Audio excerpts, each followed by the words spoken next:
আপনারা দেখছেন রূপসী বাংলা টেলিভিশনের নিয়মিত প্রতিবেদন করছি আমি রুমানা। সামনে ইউপি নির্বাচন, সবাইকে সচেতন থাকার আহ্বান জানিয়েছেন নৌ পরিবহন প্রতিমন্ত্রী রাজীব আহসান। বিস্তারিত থাকছে সৈয়দ মোহাম্মদ রাসেলের প্রতিবেদনে। প্রতিমন্ত্রী বলেন, সামনে ইউপি নির্বাচন আসছে, তাই সবাইকে আরো সচেতন ও দায়িত্বশীল হতে হবে। তাই তিনি আরো বলেন, রাজনৈতিক দলের বিরুদ্ধে যেন মানুষের কোনো অভিযোগ না আসে, সেদিকে সবাইকে খেয়াল রাখতে হবে।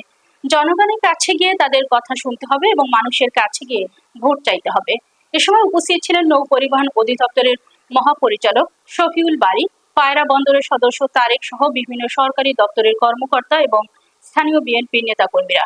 পরে নৌ পরিবহন প্রতিমন্ত্রী খাপড়াভাঙ্গা নদী ও জেলেদের বিভিন্ন ট্রলার পরিদর্শন করেন। তো এখন অতি সংক্ষেপে বক্তব্য রাখা এই কলাপাড়া উপজেলা মহিপুর থানার পক্ষ থেকে যদি মোশাররফ হোসেনের জন্য আমি বিনীতভাবে অনুরোধ জানাচ্ছি ৭ নং লতাচাপড়ি ইউনিয়ন একটা বৃহত্তম মৎস্য অবতরণ কেন্দ্র।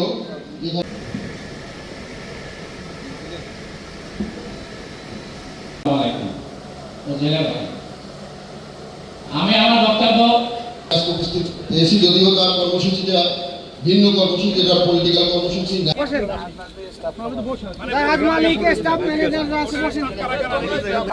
কত মানুষ, তার জন্য কিন্তু সরকার অনেক বড় অর্থ খরচ করবে।